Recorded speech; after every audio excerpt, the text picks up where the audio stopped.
Hey everybody, Cahlen here, and the last couple of videos I have shown you basically the solar electric bike deployed into a hot tent with a titanium folding wood stove, which can get up over 100 degrees inside the tent on a cold day, and which I can use to cook and even charge my USB devices with a small little thermoelectric generator. So that's all really cool to have, and having all that makes me not worried about the winter, because as long as I have wood and a way to light the wood, and food, of course, then I will be fine.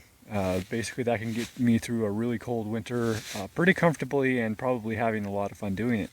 But I am actually trying to get to a point where I am actually taking everything that I own with me on my person, on foot. And so that's basically what I'm trying to focus on right now. Last night I basically put everything that I would have on foot into my backpack, and you can see my backpack is basically empty. I don't know if you can tell that, but it's basically empty because I'm actually wearing almost all of the stuff right now that would be in here. And all of this stuff, basically when I put all of my clothes on, it's like last night I slept in these, right? I slept in these. Now, there's few layers here. This is really important. You can look up the Army's ECWEC systems, Extreme Cold Weather Clothing System. It's an acronym, ECWCS. I'm wearing layer 1, 2, 3, and well, it's debatable whether it says 4, 5, or 6, but it's basically the waterproof layer and then the outer layer, right? And I have all of those clothes, and then I have layers for my feet.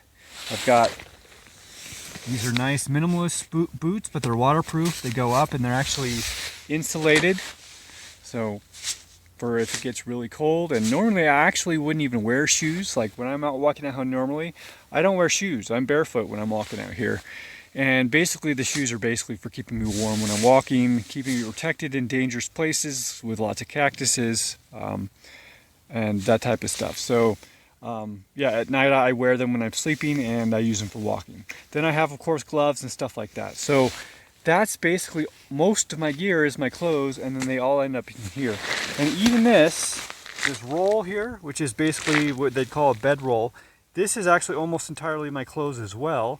Inside of it is my poncho and my poncho liner. The poncho can be used as a shelter, which I actually slept underneath this entire summer.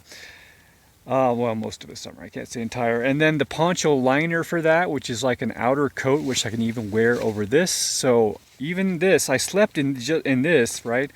But I could also throw that poncho liner and that poncho on and be extra warm, extra windproof. And they're basically the sleeping bag as well, and it's a kind of a waterproof sleeping bag if you have it out in that configuration. So basically in this bag here, with hardly anything in it except my tools up here, and then the bedroll and a few things at the very bottom of the bag.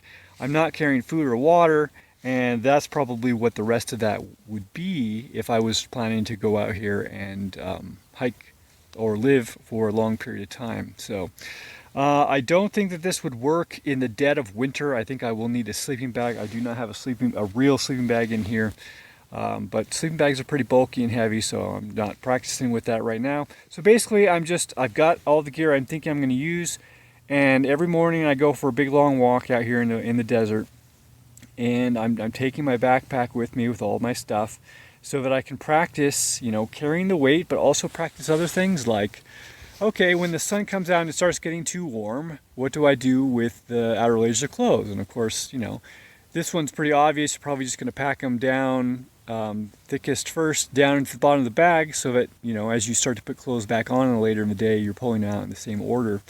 But there's things to think about, like, are you going to use a stuff sack? So that, like, these things are very puffy, and that's their advantage. That's what keeps you warm, but it means that they take up a lot of space, and so sometimes you want to get a compression sack, which will shrink the space that they take, which can be important because something like this fills up a backpack really, really quickly. And if you add a sleeping bag to this thing's almost full at that point with all my clothes in the sleeping bag. So being able to compress is a good thing. So anyways, getting out, doing it, getting your body used to it, and you know, eventually I'll probably start adding the food and actually trying to spend several days out here. I just got my solar oven.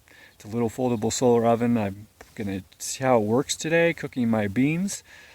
And if that works out, I'll make a video about it and show you guys that. So anyways, just showing you what I'm up to this morning. I hope you guys are all having a good day, and I'll see you later. If you enjoyed this video, I hope you'll share it with someone that you care about. It helps them, it helps me, and it'll help you feel like a healthy type of person. If you're feeling extra generous, you can head on over to cahlen.org/gift, and there you can basically learn of ways to help me feed myself, shelter myself, and to upgrade and repair my gear. All donations give you the option of having a 1-hour life coaching call with me. So, thanks again for watching.